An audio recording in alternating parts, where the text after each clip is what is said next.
మీ business ఏదైనా మీ ఊర్లో promotion చేయాలంటే అది సుమన్ టీవీతోనే సాధ్యం. ఇప్పుడే సంప్రదించండి. నమస్తే, వెల్కమ్ టు సుమన్ టీవీ. నేను శివరాజ్ శంకర్. ప్రస్తుతం మనతో పాటు AP high court advocate and clinical psychologist at Guntur district police Mallela Anuradha Naidu గారు ప్రస్తుతం మనతో పాటు ఉన్నారు. నమస్కారం మేడం. నమస్తే అండి. మేడం, మీ ప్రొఫైల్ చేశాను. There are lot of degrees. ఇంకా మీరు ఎందులో ఇన్వాల్వ్ అయినారు? ఇందులో అంటే nothing but I have done 9 PGs అండి. 9 PGs which are associated with public domains.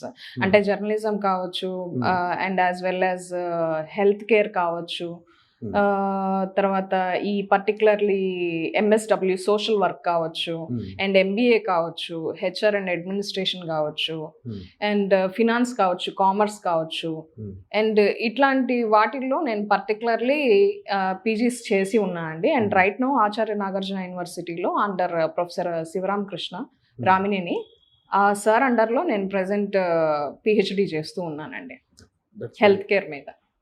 And ICC internal complaints committee అని ప్రతి ఒక్క ప్రభుత్వ రంగాలలో కావచ్చు, ప్రైవేటేతర రంగాల్లో కావచ్చు, ఇంటర్నల్ కంప్లైంట్స్ కమిటీ అనేది ప్రతి ఒక్క చోట పెడతారండి ఫర్ విమెన్ సేఫ్టీ. అంటే నథింగ్ బట్ అక్కడ వారికి ఏదన్నా సమస్యలు ఉన్నా కూడా వారు మన ముందుకు వచ్చి ఇలాగా చెప్తారు. అంటే ఇలాంటి సిచ్యువేషన్స్ ఉన్నాయండి, మాకు సొల్యూషన్ కావాలి అని చెప్పేసి రిజల్యూషన్స్ కోసం మనకు వస్తారు. అది కూడా నథింగ్ బట్ ఒక 5గురు ధర్మాసనం ఉంటుంది. చైర్మన్గా ఆ డిపార్ట్మెంటల్ హెడ్ ఉంటారు. ఇప్పుడు సపోజ్ కలెక్టరేటే తీసుకుందాం. కలెక్టరేట్లో నేను ICC ఎగ్జిక్యూటివ్ కమిటీ మెంబర్. ఆ 5గురులో నేను ఒకదాన్ని అనమాట. సో ప్రతి ఒక్క డిపార్ట్మెంట్లోనూ ఈ ICC కమిటీస్ అనేవి ఉంటాయండి. నేను ఫార్చునేట్గా మన జిల్లాలో 5 డిపార్ట్మెంట్స్లో 5 కీలకమైన డిపార్ట్మెంట్స్లో కూడాను ICC ఎగ్జిక్యూటివ్ కమిటీ మెంబర్గా నేను వ్యవహరిస్తున్నాను. Right madam. వెల్ మేడం, ఇది చూసుకుంటే మీరు రోజు వారంలో దాదాపు ఒక 10-15 కేసులు వస్తుంటాయి ఇట్లా విక్టిమ్స్ వస్తుంటాయండి. నథింగ్ బట్ ఇక్కడ మనం చూసినట్లయితే ఒక సైకలాజికల్లీ డిస్టర్బ్డ్ పీపుల్ కావచ్చు, అంటే ఎవరైతే ఈ అఫెన్సెస్ చేసి ఉంటారో, ఈ అఫెన్సెస్కి పాల్పడి ఉంటారో, లేకపోతే వీళ్ళు ఆల్కహాల్ అబ్యూజర్స్ కావచ్చు, డ్రగ్ అబ్యూజర్స్ కావచ్చు, లేదంటే ఈవ్ టీజింగ్స్ చేసిన పిల్లలు కావచ్చు, లేకపోతే అండర్ 18 వాళ్ళు కావచ్చు, వాళ్ళందరికీ కూడాను కౌన్సిలింగ్స్ మనం ఇస్తూ ఉంటాం పోలీస్ శాఖ నుంచి. ఫస్ట్ చూసుకుంటే బీయింగ్ ఏ రేపిస్ట్, ఒక రేపిస్ట్ గురించి చూసుకుంటే ఇప్పుడు ఇండియా వైడ్ సెన్సేషన్ అవుతుంది, పెద్ద కేసు అవుతుంది. కల్కత్తా డాక్టర్, జూనియర్ డాక్టర్ సంబంధించి. దాని అసలు being a rapist it's a clinical disorder or psychological disorder or it's a complete criminal mind set? అంటే అండి ఇట్స్ ఏ మిక్స్చర్ అండి. మనకి ఒకటి చెప్తారు, లా ప్రిన్సిపల్ ఒకటి ఉంటుంది. ఒక క్రైమ్ ఉంది అంటే యాక్టస్ రియస్ మెన్సీరియా అంటారు. అంటే సామాన్యమైన ప్రజలకి మనం చెప్పాలి దీని గురించి అంటే, నేరం చేసే యొక్క మైండ్ ఉండాలి, అండ్ యాజ్ వెల్ యాజ్ అక్కడ ఒక కార్యకలాపం జరిగి ఉండాలి, అతని యొక్క ఇన్వాల్వ్మెంట్ ఉండాలి ఆ క్రైమ్లో, యాజ్ వెల్ యాజ్ అతని మైండ్ అప్లికేషన్ ఉండాలి.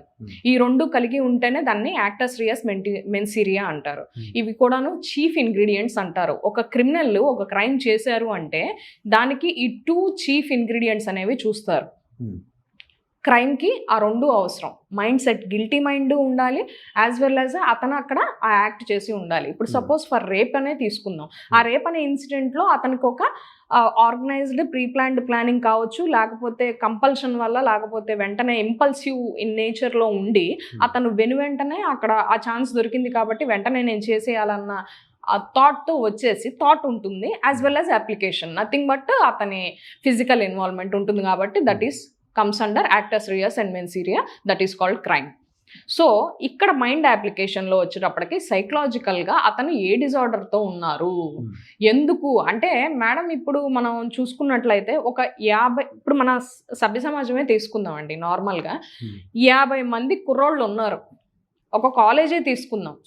ఆ హోల్ కాలేజ్లో 50 మంది కుర్రాళ్ళలో ఇద్దరే ఎందుకు అలాంటి డిఫరెంట్ మైండ్ సెట్తో ఉంటున్నారు, ఒక గిల్టీ మైండ్తో ఎందుకు ఉంటున్నారు, వాళ్ళకే ఎందుకు అలా ఉంటుంది థాట్ ప్రాసెస్ అనేది. Maybe many things are there అండి. నేచురల్ ఫ్యాక్టర్స్ ఉన్నాయి, సోషల్ ఫ్యాక్టర్స్ ఉన్నాయి, సోషల్ అప్బ్రింగింగ్ కావచ్చు, అతను ఎలా ఎన్విరాన్మెంటల్ ఫ్యాక్ట్స్ ఉంటాయి, అన్నీ అన్నమాట. అక్కడికి వస్తున్నాడు మేడం. ఫర్ సపోజ్ ఇప్పుడు రేప్ జరుగుతున్నాయి, రెగ్యులర్ గా మేము న్యూస్ చదువుతాం కాబట్టి, న్యూస్ చూస్తుంటాం కాబట్టి, రేప్ అనేది డెఫినెట్ గా 10 to 15 కేసెస్ డైలీ న్యూస్ లో వస్తుంటాయి. సోషల్ మీడియాలో కానీ, న్యూస్ మీడియాలో కానీ, ప్రింట్ మీడియాలో కానీ. ఇది వెరీ కామన్ థింగ్ అయిపోయింది. అండ్ రేపు విషయాల్లో కూడా ఈ జూనియర్ డాక్టర్ విషయం చూస్తే అది ఒక చాలా దారుణంగా జరిగింది. చాలా టార్చర్ చేసి చంపారు. నార్మల్ గా రేప్ చేసే మైండ్ సెట్ అండ్ టార్చర్ చేసే సైకోపాత్ లా చేస్తున్నారు. ఏంటి వాళ్ళ స్టేట్ ఆఫ్ మైండ్ ఎలా ఉంటుంది? సి అండి, రేప్స్ లో కూడాను టైప్స్ ఉన్నాయండి, టైపాలజీస్ రేప్స్ ని విభజించారు. వీళ్ళ యొక్క ముఖ్య ఉద్దేశాలు కొన్ని కొన్ని ఉంటాయి అన్నమాట. ఆపర్చునిటిస్టిక్ రేప్ అంటారు. దాన్ని ఏమంటారు అంటే, ఆపర్చునిటీ దొరుకుతుంది, అక్కడ అమ్మాయి ఐసోలేటెడ్ గా ఉంటుంది, వీడికి ఒక ఛాన్స్ దొరికింది, ఆ ఏరియాలో ఎవరు లేరు, యాబ్సెన్సీ ఉంది, ఎవరు లేరు పీపుల్, వీడికి ఒక ఛాన్స్, ఆపర్చునిటిస్టిక్ రేప్ అది. అండ్ ఆ తర్వాత యాంగర్ రేప్ అంటారు. యాంగర్ రేప్ అంటే వాడు ఉద్రేకంతో ఆ అమ్మాయిని వాడు చూస్తూ ఉంటాడు, కాచుకొని కూర్చుంటాడు, ఈ అమ్మాయి దొరికింది, వెంటనే ఆ అమ్మాయి మీద పడి వీడు యాంగర్ రేప్ దానిలో. ఎగ్జాక్ట్లీ. తర్వాత సాడిస్ట్ రేప్ అంటారు. ఇప్పుడు మీరు చెప్పే రేపు దానిలో భాగమై ఉంటుందన్నమాట. Nothing but sadist. వీళ్ళు ఏంటంటే ఆ హింసాత్మకమైన ఆలోచనతో ఉండి ఆ అమ్మాయిని ఇలా చెయ్యాలి, ఆ అమ్మాయి మీద డామినెంట్ అయిపోయి, ఓవర్ డామినెంట్ అయిపోయి ఆ అమ్మాయిని హింసించి చివరాఖరికి, ఇప్పుడు ఈ రేప్లోనే తీసుకుంటే మనం ఫారెన్సిక్ రిపోర్ట్స్ చూసినట్లయితే ఆ అమ్మాయి విషయంలో ఆ అమ్మాయి ఊపిరితిత్తుల్లో కూడా రక్తం గడ్డకట్టుకుపోయి ఆ అమ్మాయి చనిపోవడం జరిగిందంటే ఊపిరి ఏ స్థాయిలో ఆ అమ్మాయికి అందకపోయి ఉంటుంది, రక్త ప్రసరణ ఎక్కడ దెబ్బతిని ఉంటుందో, ఆ అమ్మాయి పరిస్థితి ఏంటి, మనం ఎంత హింసాత్మకంగా, వాడు 14 గాయాలైనాయి ఆ అమ్మాయికి. ఎగ్జాక్ట్లీ. మొత్తం 14 గాయాలతో ఆ అమ్మాయి ఇబ్బంది పడింది. యాజ్ వెల్ యాజ్ ఏదైతే ప్రైవేట్ పార్ట్స్ ఉన్నాయో వాటిల్లో కూడాను వీళ్ళు పెనట్రేషన్ ఎంత హై లెవెల్లో చేశారంటే అంత ఇబ్బందికరమైన సిట్యుయేషన్లో ఆ అమ్మాయి నరకాన్ని అనుభవించి చనిపోయింది. సో ఇలాంటి థాట్స్. ఇప్పుడు ఆ తర్వాత విండిక్టివ్ రేప్స్ అంటారు. విండిక్టివ్ రేప్స్ అంటే ఏం లేదు, వాడికి యాంగరు ఉంటుంది, సొసైటీ మీద ఒకలాంటి కోపోద్రిక్తమైన ఆలోచనలు. ఇలాంటి వాళ్ళు ఏంటంటే సొసైటీలో కొంత దెబ్బతిని ఉంటారు.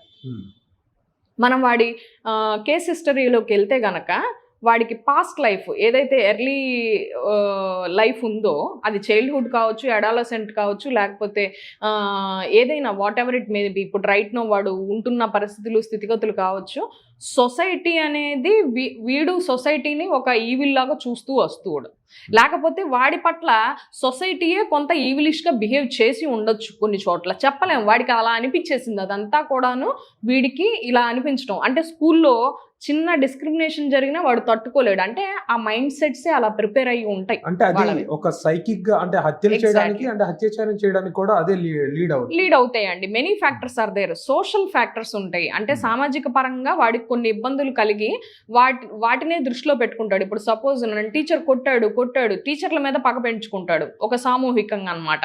ఈ టీచర్ల సమూహం మీద వాడికి ఒక గ్రడ్జ్ ఏర్పడిద్ది. ఇలా కాదు, ఇంకొంతమంది ఉంటారు, ఇంకొంతమంది type of rapist plus killers ఉంటారు.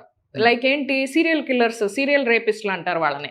ఒకళ్ళ తర్వాత ఒకళ్ళు. ఎందుకు విమెన్స్ మీద వాడికి హేట్రెడ్, ఎందుకు వాళ్ళ అమ్మగారు వీడిని సరిగ్గా ఇది చేయలేదు, లేకపోతే అప్బ్రింగింగ్ చేయలేదు, వాడిని హింసించింది, హింసాత్మకమైన చైల్డ్హుడ్ వాడు పొందాడు, అలాంటి ఒక జాతి మీద వైరం పెంచుకుంటాడు. అలాగా కొన్ని సెక్ట్స్ ఉంటాయండి. అంటే different kind of mind sets. ఇప్పుడు వీడినే తీసుకుందాం. ఏదైతే మనకి కోల్కతాలో ఘటన జరిగిందో ఆ ఘటనకి సంబంధించిన ఎవరైతే నిందితుడు ఉన్నారో ఆ నిందితుడిని కూడా మనం చూసినట్లయితే అతనికి ఎర్లీ లైఫ్లో 4 మ్యారేజెస్ అయి ఉన్నాయి. ఈ 4 మ్యారేజెస్లో కూడాను 3 మ్యారేజెస్ ఫెయిల్ అయిపోయినాయి. వాళ్ళు వీడి అబ్యూజివ్ బిహేవియర్ తట్టుకోలేక మాత్రమే ఇతన్ని వదిలేసి సపరేట్ అయిపోయి వెళ్ళిపోయారు. 4వ వ్యక్తి ఎవరైతే ఉన్నారో ఆవిడ క్యాన్సర్తో చనిపోవడం జరిగింది. ఇతని నెగ్లిజెన్స్ కూడా ఉంది అని చెప్పారు. అండ్ యాజ్ వెల్ ఇతను ఒక హ్యాబిట్యువల్ అఫెండర్. అతని మీద ఎన్నో కేసెస్ అంతకు పూర్వం కూడా ఉన్నాయి. సో ఇలాంటి బిహేవియర్ ఉన్న వాళ్ళు ఏంటంటే వెంటనే ఇలాంటి వాటికి స్పందించటం, ఇలాంటి బిహేవియర్స్కి పాల్పడటం. ఇప్పుడు ఆ హాస్పిటల్లో గత కొంతకాలంగా అతను వాలంటరీ సర్వీసెస్ చేస్తూ ఉన్నాడు కాబట్టి ఆ వాలంటరీ సర్వీసెస్ చేస్తూ ఉన్నప్పుడు ఆ వ్యక్తిని గమనిస్తూ ఉంటాడు. ఎవరైతే విక్టిమ్ ఉన్నారో ఆ విక్టిమ్ని వీడు ఎప్పటి నుంచో గమనించి ఆర్గనైజ్డ్గా చంపేశాడు అమ్మాయిని, రేప్ చేసి. ఎందుకంటే అది బయటికి రాకూడదు కాబట్టి. Thank you so much. Okay అండి, థ్యాంక్ యూ సో మచ్.